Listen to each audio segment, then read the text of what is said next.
Is Marvel Rivals finally the Overwatch killer? Many people, myself included, have always felt like the only thing that can ever kill Overwatch is Overwatch itself. And while I still think that this is true, Marvel Rivals may be the first game to actually give Overwatch a run for its money. Let's preface all of this with saying that Marvel Rivals and Overwatch are different enough from each other that they can both retain healthy player bases, sort of like League of Legends and Dota or Valorant and CS. They're in the same space, but with their own unique feel that separates them from each other while both being successful. Now, do I think Overwatch will actually die? No, not at all. I think the game has a solid enough fan base that if it survived the content drought for the nearly 3 years where the game got no updates at all, it will likely survive Marvel Rivals entering the scene. However, having a solid competitor to Overwatch is great for us as players. More competition means more incentive to innovate and make the player experience the best it can be, since they are no longer the quote-unquote default hero shooter for people anymore, and they actually have to consider how to retain and attract players again. All good things for us. All this being said, Marvel Rivals is doing a lot of things right now, and it's such a breath of fresh air. I've even found myself staying up long after my live stream ends, still playing and working things out, to then wake up eager to pick up where I left off and dive even deeper into the game every single day since its release. And that has not happened for me since Overwatch came out. The fact that I'm also the most casual Marvel fan, like, I've only ever watched the famous movies and some of the later TV shows, also proves that this game doesn't just cater to the hardcore Marvel fans, although I hope it does that too, but it's still a game that any gamer can enjoy without needing any prior knowledge of the universe. Hell, it might even create new fans of the comics as people want to find out more about their favorite in-game characters. I mean, I'm now finding myself wanting to find comics where I can read more about Squirrel Girl and Cloak and Dagger, and I've never been a comic reader before. And that to me really says something when they can engage old and new fans of the franchise alike. Of course, having a huge existing fan base to tap into, as well as the vast creative universe of all of Marvel to source characters and content from, is a big benefit, which combined all but ensures a raging success as long as they continue making a good game. So let's talk a little bit about the things I really like about Marvel Rivals so far and how they compare to Overwatch, as well as some things I would love to see them do in the future. First off, the hero designs are super fun. Most of you probably already expected them to be if you're previous Marvel fans, but I honestly had very few preset opinions of how the characters would play, except for maybe the Hulk smashing things. Although, speaking of the Hulk, he kind of needs a buff right now, right? Like, he doesn't quite smash things as much as expected.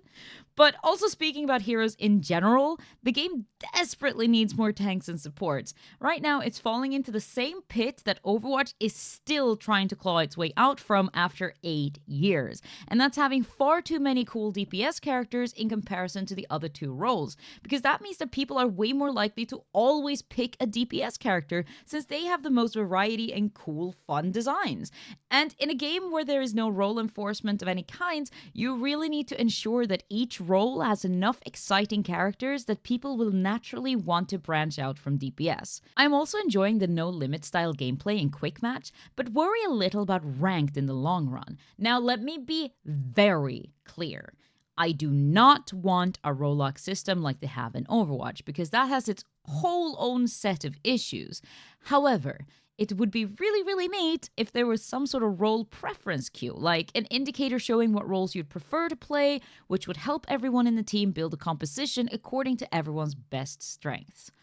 Or worst case, a soft role lock, where the team is required to have a minimum of one hero per role at all times. I mean, if you've played Overwatch during the GOATS meta, you know I am scared of a complete no limits in ranked. And speaking of ranked and competitive, it's also cool that we can earn a skin for reaching a specific rank in the competitive mode. Like, just one of those little fun things that adds value to players. Now let's talk about something that makes Marvel Rivals really stand out in the genre, and that is their team-ups.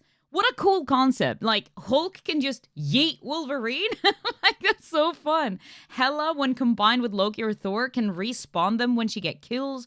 Or Scarlet Witch will upgrade Magneto's sword. Like, all of these sort of unique team-ups is such a cool way to stand out in the genre in a very on-brand way, while also bringing something entirely new to the hero shooter world. At least for me, I have never seen that before, and I think that's super, super cool. Then we also have the breakable environments. Now, this is something I'm a little bit on the fence about because for some characters, the breakable maps are just like sort of a suggestion and you just sort of bowl through them with ease. Whereas on other characters, mostly the supports, it takes you kind of a while to actually break through a wall, making them not so great. So it's kind of difficult to escape sometimes. It's kind of difficult to predict, or what's the word I'm looking for? Kind of awkward to use. Maybe it's just one of those things you will get used to over time. But as of right now, I will say I'm not the biggest fan of the breakable environments. And speaking of breakable environments, there is a map in the game right now. I think it's called Spider Islands on the Tokyo 2099. And the map is super bugged. So first of all, if you're on PC especially now, I don't know if this is bugged on console as well, but on PC, at the very least, this map just tanks your frame rate, like a lot. And then after a certain amount of time on the map, the audio will also break. So the audio will start stuttering, and I'll try and find an example to show you. Oh no, not the audio bug. Not the bug again, chat. I get this audio bug all the time on this map. Because you see now, as soon as we're out of that map, the audio is fine again. But it's really difficult to play on the map when the audio breaks, because the only thing that fixes it, I mean, I haven't tried restarting the game in the middle of the match, because most likely by the time my game starts up again, they will have backfilled, so I can't actually check if it's fixed. However, it does reset when the match is over and you go out of the end of lobby, etc., and you queue for another game. Once you get into the new game, audio is fine again. And it only ever happens on this map, from what I've noticed so far at least. I mean, if you guys have found any other really bugged things on maps, let me know, because, wow.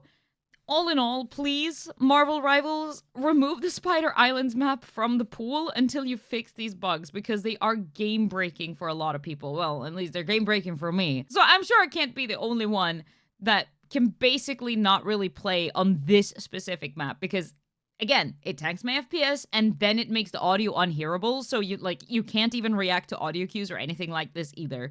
So at that point, you literally just have to turn off your audio entirely until the map is over, which obviously, in a competitive hero shooter, is sort of a big disadvantage to not have any audio. So, you know, please remove the map, fix it, bring it back, because the map itself is awesome. It's just too bad that it's so bugged right now. But let's move on to the Battle Pass. It's really neat. I really like that if you buy the luxury battle pass, you can complete it whenever you want, even after its active season is over. And I have been begging Blizzard to do this for Overwatch since before Overwatch 2 came out, when they first started talking about potentially adding a battle pass to Overwatch. I'm like, please, please, please, please, please don't make it FOMO, but, well, you know where we are with that. And second of all, you can unlock things in the Marvel Rivals Battle Pass in any order you like, as long as you've unlocked the page for it, which, again, really neat, right? The only sort of negative thing I will say about the Battle Pass is that you can only earn the tokens that you unlock things in the Battle Pass from by completing missions and achievements, and that doesn't feel super great. I really, really hope that they implement a way for us to get some of those currency tokens from just playing the game. I mean, even if it's just a few tokens per match, like just some other way to earn them than just the missions and achievements.